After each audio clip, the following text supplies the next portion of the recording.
전기자기학 첫 시간입니다. 전기자기학은 정전계, 정자계 이렇게 크게 두 가지로 나누고요. 전계에서 나오는 전자파, 자계에서 나오는 거죠. 자파와 전파를 얘기하죠. 전계의 전파와 자계 자파에서 전자파까지 우리가 공부를 하게 됩니다. 그런데 전계하고 자계는 내용이 똑같습니다. 그래서 중점적으로 공부를 할 것이 전계에 대해서 공부를 할 거고요. 또한 자계는 전계하고 대응을 시켜가면서 공부를 할 겁니다. 그리고 그 두 개를 한꺼번에 보는 것이 이제 전자파인데 전자장에 대해서 공부를 하면 자기학이 다 끝납니다. 전계, 자계 이렇게 얘기하는데요. 이 전계는 전하라고 하는 것을 가지고 이해를 하고요. 자계는 자하라고 하는 것을 가지고 이해합니다.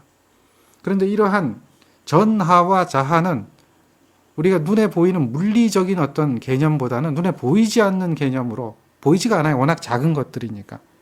이걸 모델링해서 이해를 해줘야 됩니다. 눈에 보이지 않기 때문에 모델링 한다 그러죠. 실제 눈에 보이는 것처럼 만들어 놓고 그걸 모델링해서 해석을 하는 이런 해석 방법을 쓰게 됩니다. 자, 자기학에서 첫 번째로 그런 것을 해석을 하려고 하면 어떤 수학적인 개념이 필요하게 되는데요. 그 수학적인 개념 중에 자기학은 벡터를 많이 이용합니다. 그래서 자기학의 모든 책에 보면 제1장에 벡터에 대한 개념이 항상 들어 있습니다. 근데 벡터를 해야 되는데 다른 곳, 혹자는 벡터 문제는 한 문제도 안 나온다. 맞습니다. 벡터 문제 한 문제도 안 나옵니다. 나와봐야 한 문제다. 맞습니다. 나와봐야 한 문제입니다. 그러니까 벡터는 볼 필요 없다. 그러고 다른 데는 다 넘어가거든요. 벡터 해봐야 벡터 문제 풀지도 않는다. 그런 문제 나오면 풀지 말아라. 맞습니다. 안 푸는 거 좋은데요.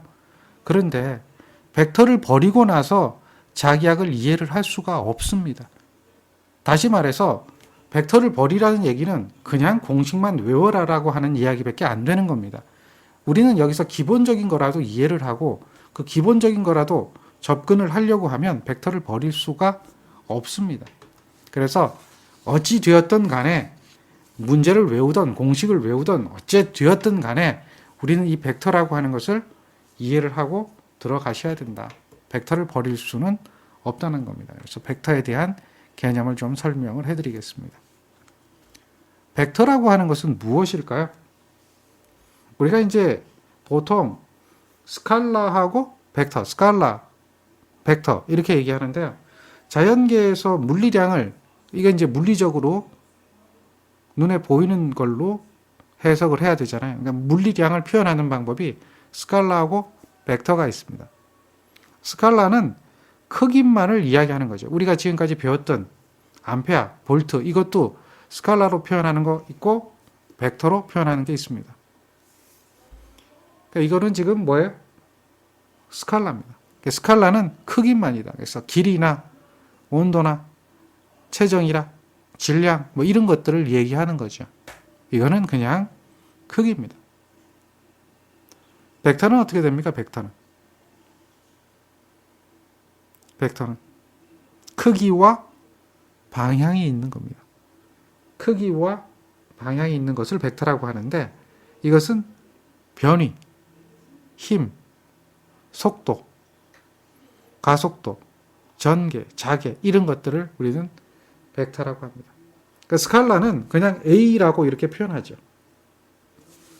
벡터는 어떻게 표현해요? 표현하는 방법이 A를 표현할 때 이렇게 볼드체로 표현합니다. 그러면 그게 벡터입니다. 또는 A라고 표현할 때 이렇게 화살표로 표현합니다. 이것을 벡터라고 이야기를 합니다. 벡터를 표현할 때는 볼드체로 표현하거나 화살표로 표현하거나 한다 이러죠. 고딕체 문자로 표현하는 겁니다. 스칼라는 이탈릭체 문자로 표현합니다. 기본적인 개념이에요. 약속이에요. 그래서 벡터에 대한 개념을 아셔야 됩니다. 그러면 이제 우리가 벡터를 그림을 그려야 됩니다. 그걸 갖다 벡터의 도시라고 하는데요. 벡터를 그림을 그릴 때는 이렇게 그리는 겁니다. 여기서부터 여기까지. 크기가 이만큼이고 A 방향, 이쪽 방향으로 가는 거죠. 이게 벡터의 표시입니다. 화살표로 표현합니다. 크기와 여기서부터 여기까지는 크기고요. 화살표의 방향은 방향을 얘기합니다. 크기가 1이고 방향만을 표시하는 벡터를 우리는 유닛 벡터라고 합니다. 유닛 벡터라고 하는 것, 즉 단위 벡터라고 하는 것은 이렇게 A라고 표현을 하는데, 이 A라고 표현하는데 이것도 볼드체로 표현합니다. 이렇게 좀 굵게 표현해야 되겠죠. 이것을 우리는 무슨 벡터라고 그래요? 단위 벡터다라고 하는 겁니다. 단위 벡터. 단위 벡터. 벡터를 표현할 때는 그렇게 표현합니다. 그랬을 때 실제 크기가 A면 방향이 단위 벡터 A면 이와 같이 표현할 수가 있습니다. 즉 벡터 A라고 하는 것은 A 벡터라고 하는 것은 여기에 대한 크기와 방향을 곱해 준 것이 벡터 A다. 이렇게 표현할 수가 있습니다. 그렇다면은 단위 벡터라고 하는 것은 단위 벡터를 여기서 정의를 할 수가 있는데, 단위 벡터 A는 이것은 어떻게 돼요? 크기분의 벡터의 크기입니다. 크기분의 A 벡터죠. 크기분의 벡터로 표현하는 것을 우리는 단위 벡터라고 합니다. 이 단위 벡터의 정의 여기 기억하셔야 돼요. 이 단위 벡터의 정의. 이게 단위 벡터의 정의니까 그것을 기억을 꼭 하셔야 됩니다. 또한 이러한 어떤 벡터가 있다면, 어떤 벡터가 있어요. 벡터가 이러한 벡터하고요. 이러한 벡터가, 이게 A 벡터가 있고요. B 벡터가 있습니다. 이런 A 벡터와 B 벡터가 있는데 크기와 방향이 같으면 A 벡터하고 B 벡터는 같다. 이렇게 얘기할 수가 있습니다. 뭐와 뭐가 같을 때? 크기와 방향이 같을 때를 얘기합니다. 크기와 방향이 같을 때 A 벡터와 B 벡터는 같다. 이걸 갖다 우리는 뭐라고 얘기하냐면 벡터의 상등이다라고 얘기합니다. 그 다음에 부벡터라고 하는 것은 벡터가 A 벡터라고 하는 것이 있다면 이 벡터하고 반대 방향으로 B 벡터가 있을 때 A 벡터는 마이너스 B 벡터다라고 하죠. 이렇게 표현할 수가 있겠죠. 이럴 때는 이것을 벡터가 부벡터라고 하는 거예요. 벡터의 부표시, 마이너스 표시 이렇게 얘기하죠.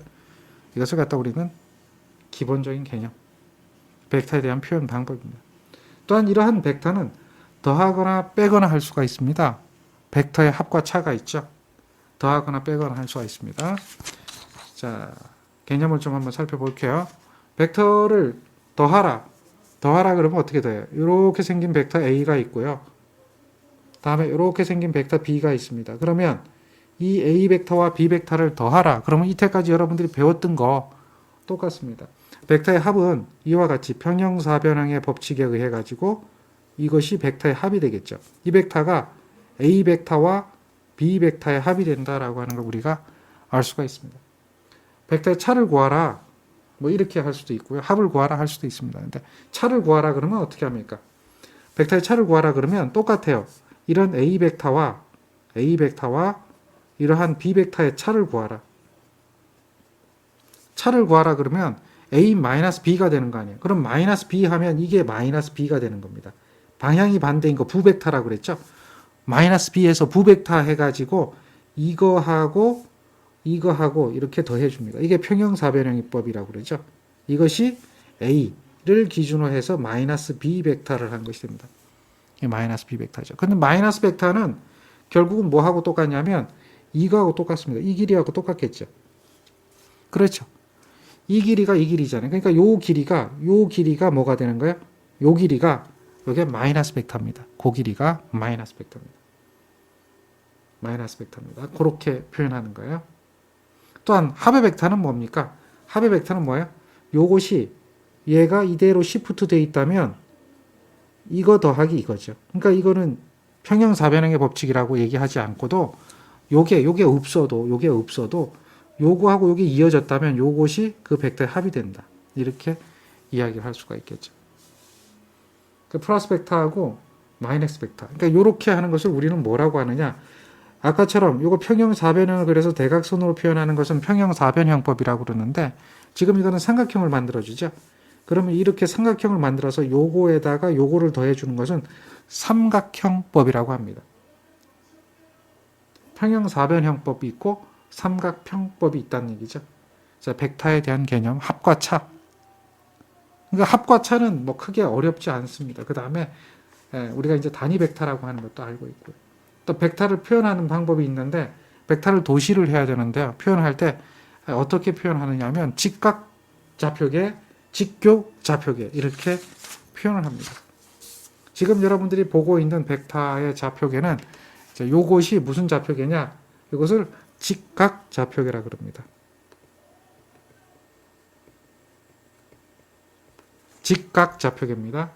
직각 좌표계가 있어요. 그리고 직교 좌표계 하면 직교 좌표계는 다음 페이지에 나오죠. 다음 페이지에. 우리 이제 다음 페이지 잠깐 한번 볼까요? 이렇게 되면 요게 직교 좌표계, 직교 좌표계, 직각 좌표계 이렇게 두 가지로 구분합니다.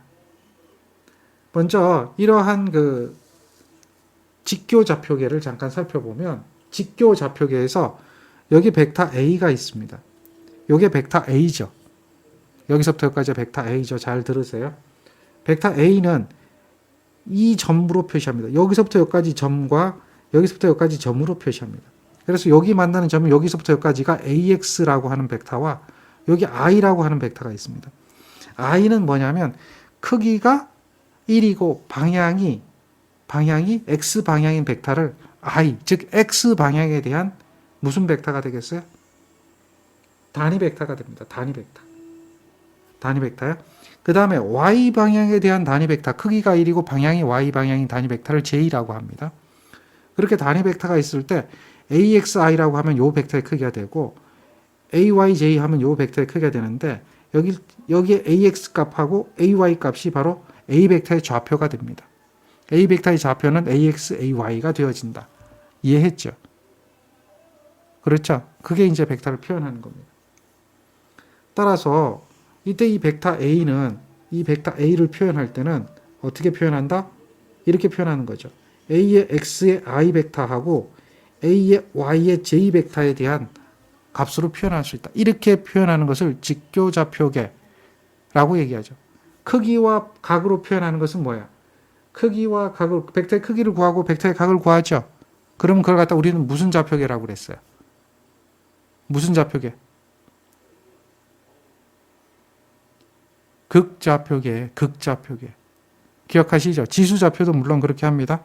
극좌표계, 지수좌표계 이렇게 얘기를 할 수 있습니다. 이게 벡터를 표현하는 거죠. 이해되죠? 그럼 벡터 A의 크기는 극좌표계로 표현하려면 벡터 A의 크기는 어떻게 구합니까? A 벡터의 크기는 절대값이죠. 이것은 A의 X의 제곱에 플러스 A의 Y의 제곱에 루트로 씌워줍니다. 루트로 씌워주는데 이것은 벡터의 크기인데요. 무슨 법칙이죠? 대답을 한번 해보시는 것도 굉장히 좋은 겁니다. 피타고라스 정리를 이용하는 거죠. 피타고라스 정리를 이용해보니까 벡터의 크기는 A 벡터의 크기는 밑변의 제곱에 높이의 제곱이잖아요. 여기가 직각삼각형이니까 밑변의 제곱에 높이의 제곱으로서 A 벡터의 크기를 구할 수가 있습니다. 또한 여기서 알파라고 하는 이 각은 이거는 뭐예요? 코사인으로 표현할 수도 있죠. 탄젠트로 표현할 수도 있고요. 자, 코사인 알파라고 하면 어떻게 될까요? 코사인 알파라고 하면 A분의 AX가 되겠죠. 그렇죠. 다음에 요각은 뭐예요? 요각. 요각은 베타잖아요. 요각이 엇각이니까 베타죠. 요각이죠. 요각. 그럼 이거는 뭐예요? 이거는 코사인 베타로 하면 이거분의 이거가 되죠. 이거분의 이거. 그러니까 A분의 AY가 코사인 베타입니다. 이걸 갖다 우리는 코사인 값으로 표현했다 그래서 코사인이 여현각이라고 그러잖아요. 사인은 정현이라고 그러잖아요. 그랬을 때 벡터 여현이라고 부릅니다. 자, 하나하나 정의를 해야 돼요. 단위 벡터 배웠죠. 벡터에 표현하는 방법 배웠고 벡터의 크기하고 그 다음에 벡터의 여현 그런 걸 알 수가 있습니다. 그러니까 벡터의 각 여현 코사인 알파, 코사인 베타를 표현할 수가 있어야 됩니다. 그리고 단위 벡터 A라고 하는 것은 어떻게 된다 그랬어요? 단위 벡터 A라고 하는 것은 벡터의 크기 분의 벡터 A의 값을 우린 단위 벡터라고 한다 그랬죠. 그러니까 벡터 A 분의 하잖아요. 벡터 A는 어떻게 돼요? 절대값이니까 A의 X의 제곱에 A의 Y의 제곱 거기에다가 여기에 뭐가 돼요? AXI 플러스 AYJ가 되어지는 거죠. 요거를 우리가 이제 분수를 부분분수하는 거죠. 분모에서 통분됐던 것을 역을 하는 겁니다. 요렇게 하나 요렇게 하나 되니까 요거를 부분분수하면 요렇게 바뀌는 거죠. 그렇죠? 더하기 된 것을 이거는 개념이 이런 개념이잖아요. 2분의 1 더하기 1은 어떻게 된다? 2분의 1 더하기 2분의 1과 같다라고 하는 거를 얘기하는 거죠. 이해되죠? 그렇게 되는 것을 말하는 것이다. 여러분들이 다 아는 이야기가 될 겁니다. 자, 그러면 요게 뭡니까? 요렇게 되어진 거, 이제 여기서 요렇게 가는 거 바뀌었어요. 이게 밑변 벡터 A 크기분의 AX니까 코사인 알파라고 하는 벡터의 여현입니다. 요거는 코사인 베타라고 하는 벡터의 여현입니다. 그래서 코사인 알파 I, 코사인 베타 J라고 표현을 하게 되어지는 거죠. 그걸 이제 벡터의 여현으로 표현을 합니다. 이해됩니까? 자, 이렇게 이제 우리가 해석하는 것을 이제 벡터 아날리시스, 벡터 해석이라고 얘기하는 거거든요. 벡터 아날리시스. 자, 벡터 표현하는 방법을 하나하나 배우는 겁니다. 그 다음 벡터는 무슨 벡터가 있느냐? 이렇게 표현하는 것은 직각좌표계입니다. 직각좌표계, 직각. 이거는 X방향, 여기가 X방향이죠. 여기 보세요. 직교좌표계는 여기가 X방향, 여기가 Y방향, Z방향이 없어요. 근데 직교좌표계는, 직각좌표계는, 직교좌표계는 XY만 있는데 직각좌표계는 XY, Z가 있는데 여기가 X방향입니다. 여기가 Y방향이고요. 여기가 Z방향입니다. 자, 이제는 우리가 육면체를 생각해야 돼요.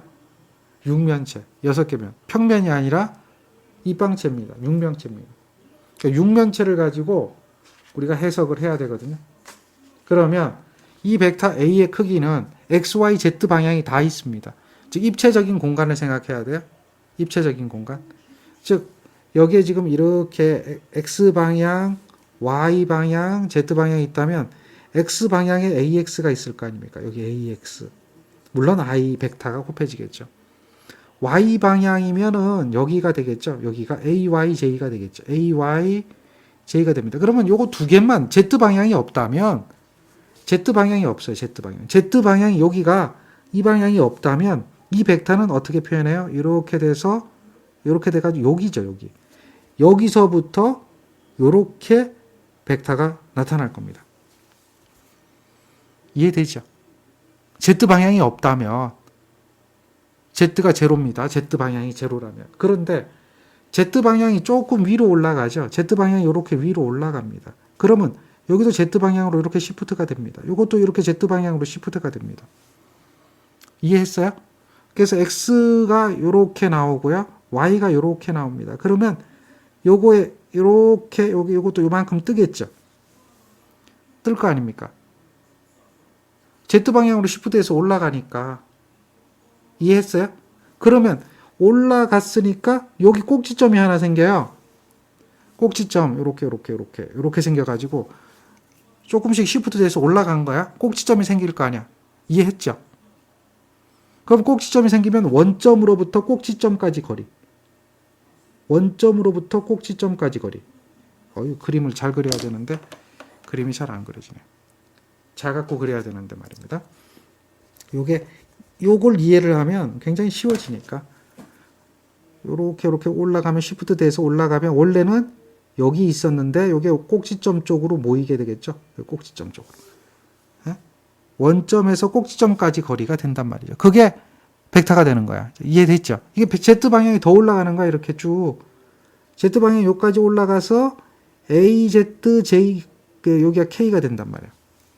그러면 요것도 이렇게 Z방향으로 요만큼 올라오겠죠. 똑같이. 요것도 요만큼 올라올 거 아니야. Z방향으로. 그래서 요렇게 되고 요렇게 된단 말이야. 그러면 여기에 요렇게 올라오겠죠. 이런 식으로 위로 쌓이는 거지. 위로 쌓이면 여기 만나는 점하고 요 원점 여기 되겠죠. 거기가 뭐예요? 벡터가 된단 말이야. 원점에서부터 XYZ 그 꼭지점까지 가는 거야. 그러니까 여기서 지금 표현되는 게 공교롭게도 요 라인하고 일치되어 있는데 일치된 게 아니라 여기서부터 XYZ 세 점까지 합치는 요 꼭지점, 요 꼭지점을 얘기하는 거죠. 요 꼭지점과 만나는 점, 그 점을 우리는 뭐라고 그래? 그렇죠. 벡터라고 얘기하는 거죠. 그게 직각좌표계의 벡터다. 이해했어요? 그러니까 0점으로부터 꼭지점 여기가 요 점과 요 점과 그렇죠. 요 점. 요게 X점, Y점, Z점이죠. 거기가 이렇게 만나는 점. 거기를 우리는 벡터라고 한다. 그래서 요거를 표현할 때는 어떻게 표현하느냐? 이 벡터는 A 벡터는 A의 XI 플러스 B의 YJ 플러스 B가 아니래요. A의 YJ가 되겠죠.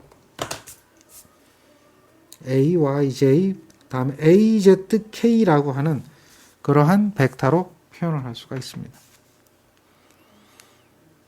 자, 됩니까? 자, 그렇게 벡터 표현을 하게 되죠. 또한 이러한 벡터의 크기도 피타고라스 정리를 이용하면 똑같습니다. 벡터의 크기는 루트에다가 AX의 제곱에 AY의 제곱에 AZ의 제곱으로 표현을 할 수가 있습니다. 이게 벡터의 크기가 되겠죠. 되죠. 그러면 이것도 마찬가지로 벡터 A에서 우리가 단위 벡터 A를 구해보면 단위 벡터 A는 벡터 A의 크기분의 뭐가 돼요? A 벡터다. 그러면 벡터 A의 크기분의 A 벡터니까 A의 크기분의 A 벡터는 A의 XI 플러스 B의 자꾸 B라고 적네요. 이게 습관이 이렇게 무서운 거예요. A의 Y의 J 플러스 A의 Z의 K죠. 이렇게 하고 나면 이것도 이제 부분분수하면 되죠. 그러면 뭐가 되느냐? 이와 같이 표현이 됩니다. 이와 같이. 단위 벡터가 여기서 이렇게 표현할 수가 있죠. 이렇게. 그리고 요게 뭡니까? 요게 벡터의 여현입니다. 코사인 알파, 베타, 감마. 여기서부터 여기까지가 알파, XY가 알파. 그렇죠?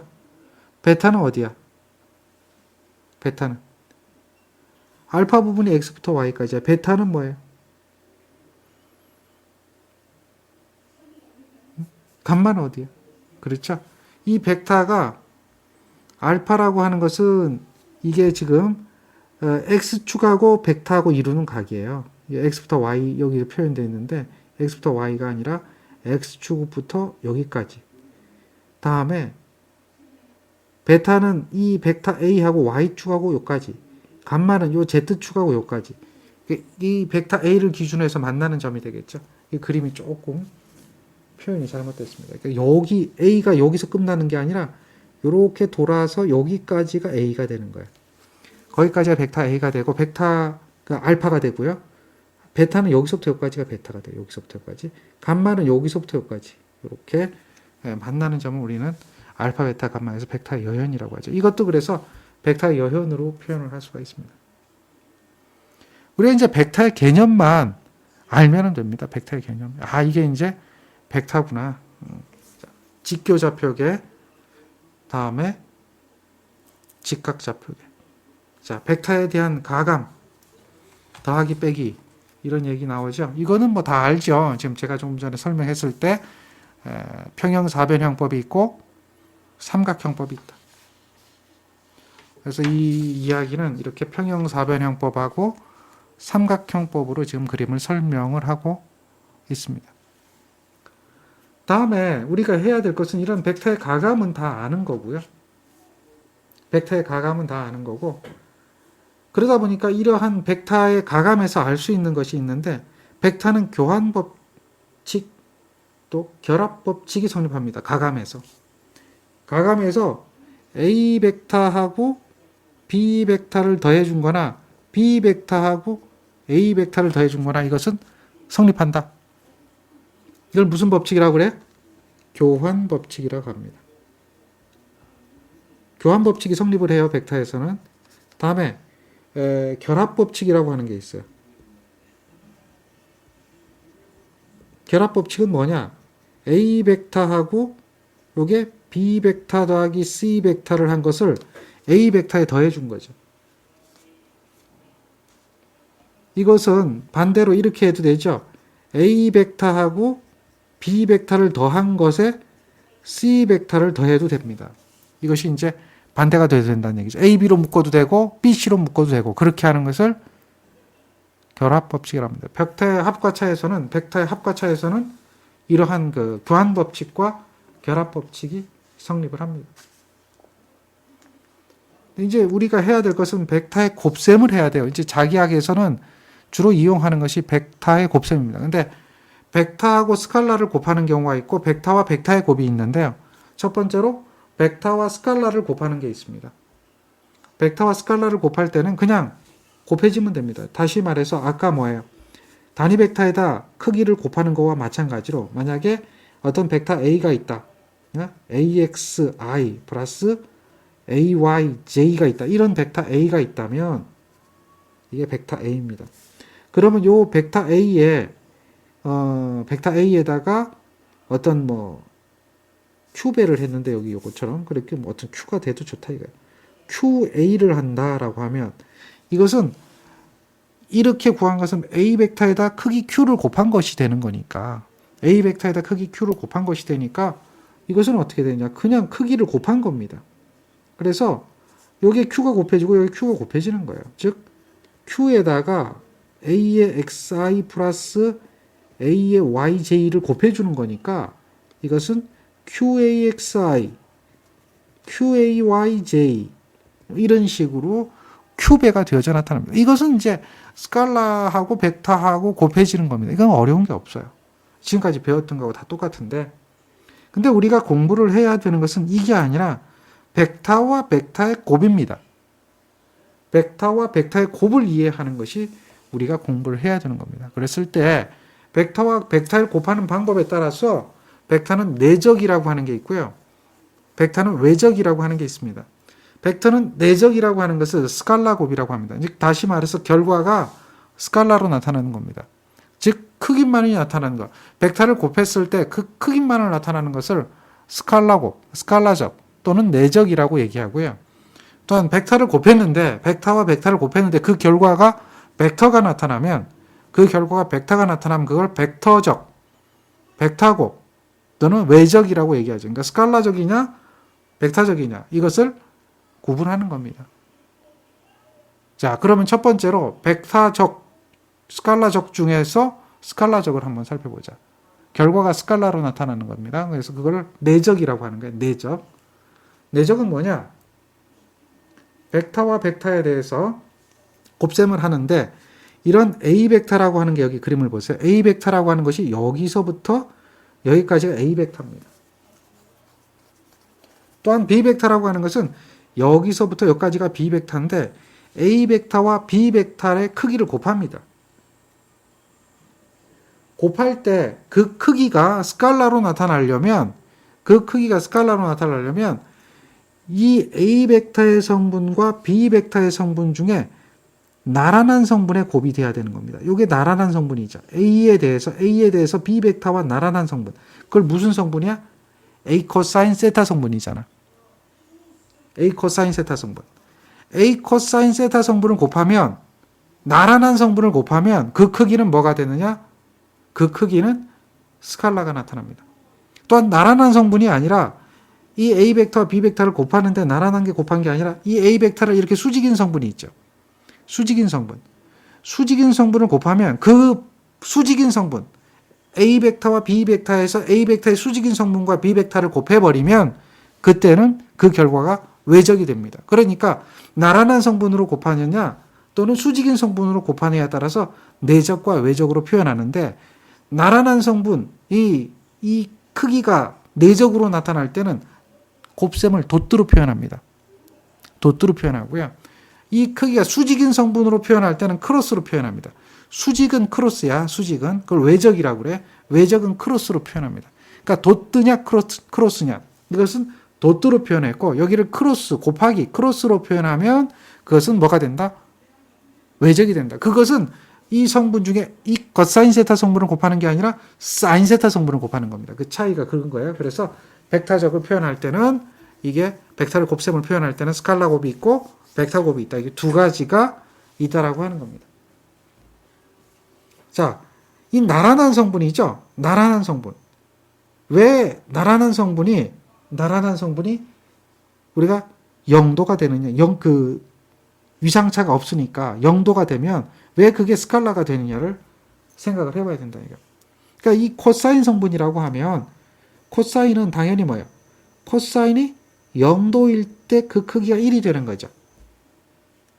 코사인이 0도일 때 그 크기가 1이 되는 거고 코사인이 90도일 때는 그 크기가 얼마 돼요? 0이 되는 겁니다. 잘 보세요. 90도일 때는 0이 되는 겁니다. 이해했어요? 그거 잘 기억해요. 그래서 A 벡터와 B 벡터가 나란하면 세타는 0도인 거고 그렇죠? 그러면 그 0도가 들어가면 크기는 AB 코사인 세타니까 AB만 나타난다는 얘기죠. 직각이 되어지면 세타가 직각이 되어지면 90도가 되어지면 0이 됩니다. 그래서 AB 코사인 세타 90도를 집어넣으면 그 값이 0이 되어진다. 이렇게 이야기를 할 수가 있습니다. 그러면 먼저 단위 벡터에 대한 이야기를 한번 살펴봐요. 단위 벡터들. 자, 직각좌표계를 보면 단위 벡터가 뭐가 있어요? X와 X죠, 여기가. Y와 Z가 있습니다.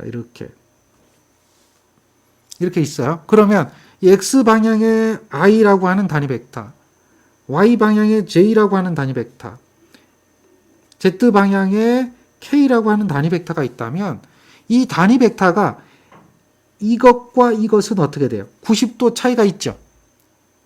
즉 I 벡터하고 도트 J 벡터를 하면 이것은 뭐가 되겠어요? 제로가 됩니다. 왜? 90도 차이가 있으니까. 마찬가지로 J 벡터와 K 벡터를 곱해주면 뭐가 돼요? 제로가 됩니다. I 벡터와 K 벡터를 곱해도 그것은 뭐가 돼요? 제로가 됩니다. 그러니까 90도가 위상차가 있다면 그 값은 뭐가 되는 거예요? 벡터의 내적이니까 내적을 할 때는 제로가 되는 겁니다. 자, 머릿속에 집어넣어요. 90도 위상의 차이가 있다면 거사인 세타니까 거사인 90도는 0이니까 벡터에 대한 내적은 뭐가 된다? 그렇지. 그런데 II를 곱하고 JJ를 곱하고 KK를 곱하면 뭐가 되겠느냐? II는 이 I와 이 I는 같은 방향이 되기 때문에 나란하잖아. 단위 벡터는 크기가 1이라고 그랬죠. 그러니까 1 곱하기 1은 1이잖아. 그러니까 II하고 JJ하고 KK는 곱해봐야 나란하니까 0도는 그 크기가 1이라는 거지. 먼저 그걸 생각을 해야 돼요. 이해했어요? 또한 이러한 벡터의 내적도 교환 법칙이 성립하고요. 이런 분배 법칙도 성립합니다. 분배 법칙은 이렇게 분배하는 거 아시죠? 분배 법칙도 성립합니다. 자, 그것도 기억을 좀 해주시면 좋겠습니다. 자, 그러면 실제 벡터에 대한 내적의 곱을 한번 해보자. 일단 요거 잘 기억해요. 요 단위 벡터에 대한 스칼라 곱, 그 결과 스칼라 나타나는 거, 이거 기억을 잘 해야 돼요. 그럼 실제 벡터, 두 벡터를 갖다가 한번 우리가 곱셈을 해보자.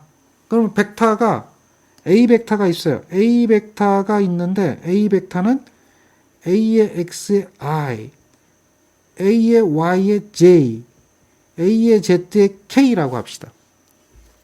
조금해서 안 보이나요? 그렇게 하고요. B의 벡터가 있습니다. B의 벡터는 B의 X의 I, 다음에 B의 Y의 J, B의 Z의 K라고 합시다. 그러면 이 벡터 두 개 A 벡터, B 벡터가 있는 거죠. 이때에 벡터에 뭐라고 그랬어요? 스칼라 곱은 유효한 성분, 이 나란한 성분에 대한 곱셈이 된다고 그랬죠. 나란한 성분에 대한 곱셈이 되는 것이다. 이거 잘 기억해요. 그러니까 이것이 어떻게 되느냐? A에다가 도트에다가 B를 하는 겁니다. A에다가 도트에다 B를 하는 겁니다. 됐어요? A 도트 B를 하면 이렇게 될 거 아니에요. 자, A에다가 X의 I 더하기 A에다 Y의 J, A에다 Z의 K가 되고요. 더트가 됩니다. 도트가 되고요. 다음에 B의 X의 I, B의 Y의 J, B의 Z의 K가 됩니다. 그럼 이거 우리가 곱셈을 해야 될 거 아니야. 맞아요? 곱셈을 해야 될 거 아니야. 네? 곱셈을 해야 될 거 아니야. 그럼 그거에 대한 곱셈은 어떻게 해줘? 이렇게 할 거야. 이렇게. 얘 한번 이렇게 곱해지겠죠. 얘 한번 이렇게 곱해지겠죠. 얘 한번 이렇게 곱해지겠죠. 3번 분배를 해야 되잖아. 그러면 요거는 i에 대한 곱이 되잖아요. i에 대한 곱이니까 1이지. 됐어요? 1이잖아. 1. i 크로스 i도 또 i잖아. i도 또 i는 1이 되잖아. 1이지. 그럼 뭐만 남아? 요거는 ax, bx가 남죠. 1이니까 i는 1이니까 그 뭐 단위 벡터가 1이 되는 거야. 그런데 얘는 제로야. 얘도 제로야. 왜? ij는 90도, ik도 90도니까 제로 제로죠. 제로 제로가 돼가지고 그거는 계산해보나 마나 제로야. 그거까지 됐어요? 마찬가지로 얘도 전개해야 될 거 아니야. 얘도 이렇게 곱해주고 이렇게 곱해주고 이렇게 곱해줘야 될 거 아니야. 근데 이렇게 곱하면 제로야. 왜냐하면 j하고 i니까. 그러나 요거 곱하기 요거 하면 jj는 1이 되죠. 그러니까 ay, by가 남고요. 다음에 요거 곱하면 뭐가 돼? 제로가 되는 거야. 이해됩니까? 그 다음 거 한번 봐봐요. 그 다음 거. 그 다음 거는 요것도 요걸 갖다가 여기다 곱해버리고 여기다 곱해버리고 여기다 곱해버리면 ki는 제로. 다음 kj도 제로. 제로 되고 제로 되지만 요거는 kk니까 az, bz만 남죠. 크기만. 그래서 결과적으로 이거 더하기 이거 더하기 이거가 되니까 그 결과가 이거가 된다는 얘기지. 무슨 얘기인지 알겠어요? 그 결과가. 그래서 그 결과가 보니까 단위 벡터들이 다 없어지니까 단위 벡터는 뭘 나타낸다고 그랬어? 방향을 나타낸다고 그랬잖아. 단위 벡터들은 방향을 나타내는데 그 방향을 나타내는 성분들이 다 어떻게 됐다? 그렇죠. 없어져 버렸다. 단위 벡터들이 다 사라지고 나니까 결국 뭐만 남았어? 스칼라만 남아 있다라고 하는 거야. 그러니까 우리는 이러한 스칼라 곱이 되는 것을 확인을 할 수가 있습니다.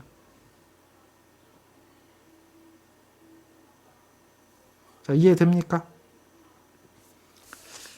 재밌죠?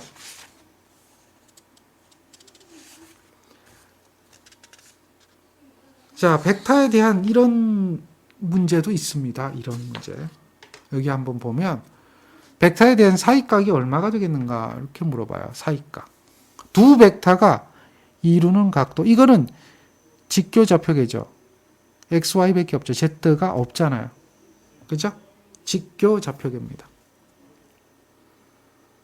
그때 이루는 각도를 구하라 라고 하면 뭘로 구하면 되냐면 A 벡터 도트 B 벡터는 이것이 A B 코사인 세타다.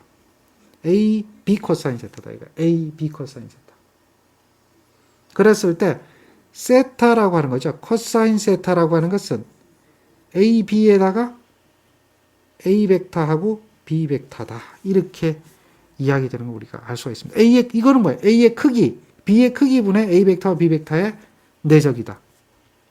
그럼 A 벡터와 B 벡터의 내적을 할 때 요거 하잖아요. 요거하고 요거 곱하면 제로. 그러나 요거하고 요거 곱하면 존재하죠. 이건 제로고. 다음에 요거하고 요거 곱하면 존재하는데 요거하고 요거 곱하면 뭐가 제로가 되잖아. 그러면 요거하고 요거하고 곱하면 뭐가 되느냐 이거. 요거하고 요거하고 곱하면.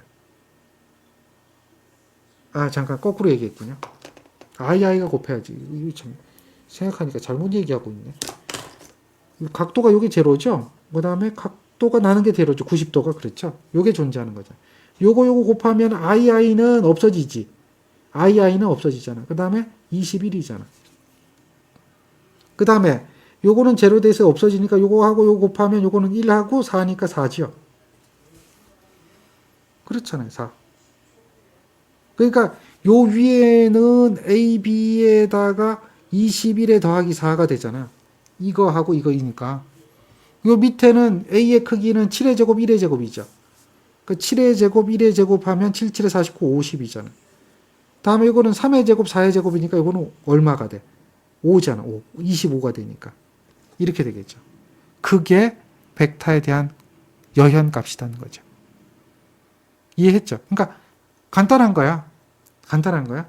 그러니까 이 위상차가 90도가 나타나는 것은 90도가 나타나는 것은 뭐가 된다? 제로가 되는데 같은 성분만 크기가 나타나죠. 곱해주면 돼. 그냥 같은 성분만 곱해주면 돼. 그래서 두 개 더해주면 벡터에 뭐가 된다? 내적이 된다. 그 다음에 벡터의 크기는 A 벡터의 크기는 피타고라스 정리해서 7의 제곱, 1의 제곱. 마이너스 7의 제곱, 마이너스 1의 제곱은 똑같아요. 어차피 마이너스든 플러스든 제곱하면 그 값은 전부 다 플러스가 되니까. 마이너스 3의 제곱, 마이너스 4의 제곱도 해보면 3의 제곱, 4의 제곱하고 똑같으니까 루트 3의 제곱, 4의 제곱하면 5가 되는 거예요. 이런 식으로. 이런 식으로 되는 거죠. 결국은 그렇게 돼서 이와 같은 값이 나타나니까 요 값이 얼마냐? 루트 2분의 1이다. 뭐 이런 식이 된다고요. 그러면 아크 코사인 세타를 구하라 그랬으니까 세타는 어떻게 돼? 아크 코사인 루트 2분의 1을 해주면 그 각도가 45도가 되면 된다. 뭐 이런 것이 된다고요. 이런 문제도 사실은 문제 언제 나왔어요? 최근에 05년도 한번 나오고요. 그러니까 이거 벌써 6년, 7년 됐나? 한참 됐죠. 잘 안 나옵니다. 이게 벡터의 내적을 이용하는 문제죠. 그런 문제도 있다. 자, 우리가 이제 벡터의 내적이라고 하는 것이 어떤 것인지 벡터의 내적에 대해서 이해를 했습니다. 벡터의 내적이라고 하는 것은 어떻다? 나란한 성분의 곱이다.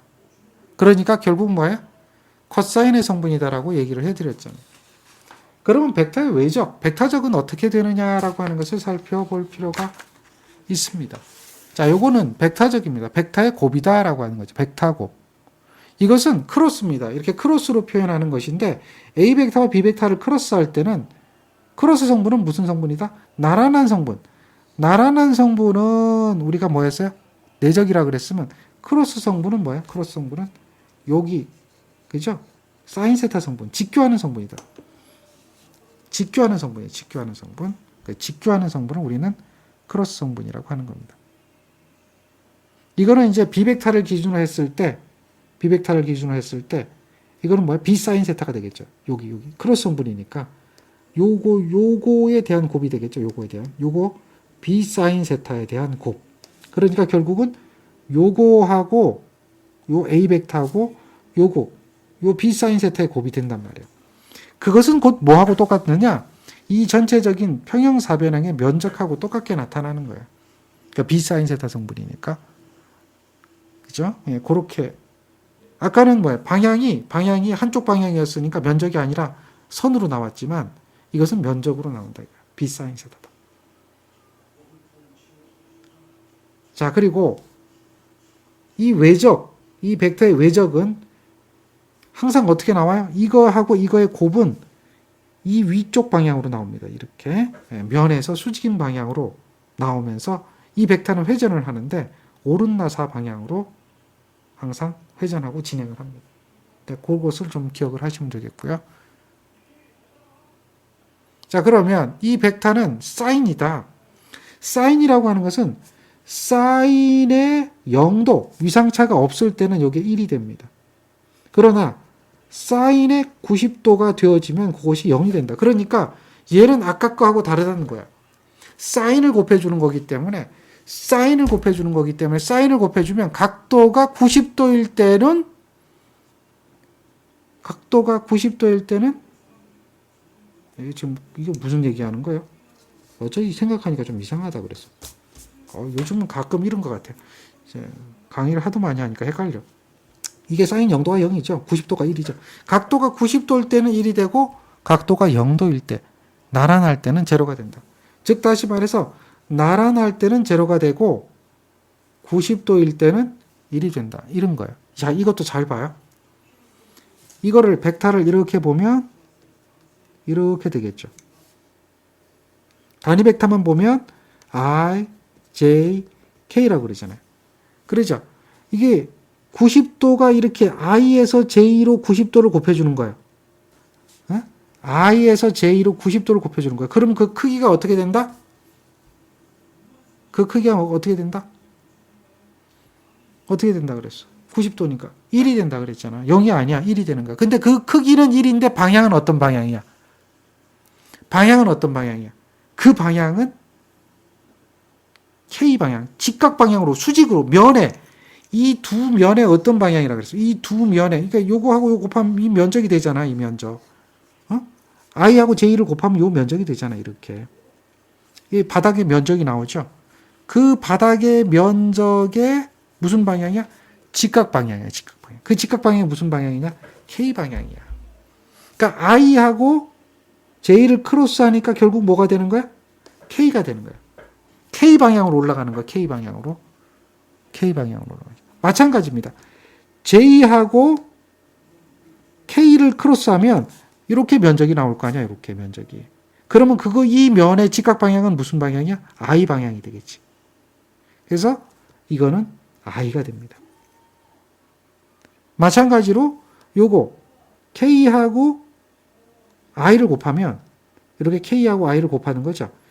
K 크로스 방향이 중요해. I를 하면 그 방향, 요 면에 대한 방향은 이 면의 직각 방향이니까 이쪽으로 가겠죠. J가 되는 겁니다. 이해했어요? 순서대로 가는 거야. I에서 J를 곱하면 K가 되고, 다음에 J에서 K를 곱하면 I가 되고, 다음에 K에서 I를 곱하면 J가 되죠. 그러니까 이렇게 무슨 방향으로 회전해? 무슨 방향으로? 이렇게 요 방향이 무슨 방향이야? 요 방향이. 반시계 방향이잖아.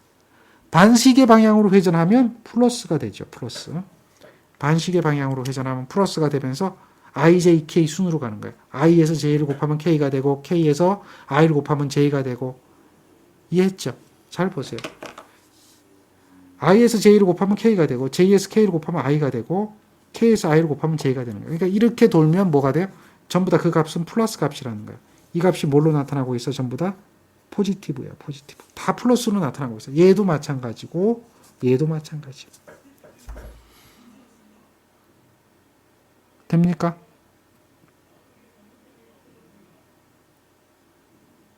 자, 이게 오른나사 방향으로 진행하는 거예요. 진행 방향이 오른나사 방향으로 진행하는 겁니다. 그리고 만약에 반대 방향으로 간다. 반대 방향. 여기서 이쪽으로 시계 방향으로 가면 마이너스 값이 나와요. 방향의 반대가 되는 거니까. 시계 방향으로 가면 다시 말해서 여기서 I에서 K를 곱하면 K에서 I를 곱하는 게 아니라 I에서 K를 곱하면 뭐가 나와요? J가 나오는데 마이너스 J가 나옵니다. I에서 K를 곱하면 마이너스 J가 나옵니다. 다시 J에서 I를 곱하면 J에서 I를 곱하면 마이너스 K가 나옵니다. J에서 I를 곱하면 마이너스 K가 나옵니다. K에서 J를 곱하면 마이너스 I. I에서 K를 곱하면 마이너스 J. J에서 I를 곱하면 마이너스 K. 무슨 얘기인지 알겠죠? 그때는 뭐야? 그 값이 뭘로 나타난다? 마이너스 방향으로 나타난다. 왜? 회전 방향이 바뀌었으니까. 마이너스가 돼야 되겠죠? 회전 방향이 바뀌었으니까. 오른나사의 반대 방향이 되니까. 일단은 그 단위 벡터에 대한 관계를 아시면 된다. 이거. 자, 이거 이해했죠? 요 그림 이해했죠? 요 그림을 이해하면 이게 다 이해가 되는 거야. 이게 다 이해가 되는 거야. 됐어요? 그래서 이걸 가지고 우리가 벡터에 대한 외적을 한다. 그러니까 벡터 외적을 해보면 그 결과는 뭐가 나온다? 벡터 값이 나와. 벡터 외적을 해보면 그 결과는 벡터 값이 나올 수밖에 없다라는 겁니다. 자, 한번 보세요. 벡터적을 외적을 한번 해봅니다. 그 내용을 기억하시고 이제 우리가 문제를 푸는 건데 일단은 이렇게 한번 봅시다. 이러한 벡터 A하고 이러한 벡터 B가 있는데 A 벡터는 AXI, B의 YJ, A의 ZK다. B 벡터는 B의 xi, b의 yj, b의 zk다. 이것을 도트가 아니라 크로스를 했습니다. 크로스를 했습니다. 이러면 벡터에 대한 뭐예요? 외적이다라는 거죠. 외적. 내적이 아니라 뭐다? 벡터에 대한 외적이다. 따라서 이런 벡터 외적을 하면 마찬가지로 곱해야 됩니다. 요거하고 요것을 곱하는 겁니다. 또한 요거하고 요것도 곱해야 되고 요거하고도 요것도 곱해야 되는데 요거는 i는 제로가 됩니다. 아까는 i는 1이 됐죠. 그런데 그게 뭐가 되는 거야? 제로가 됩니다. 그리고 나머지는 보세요. ax하고 by를 곱합니다.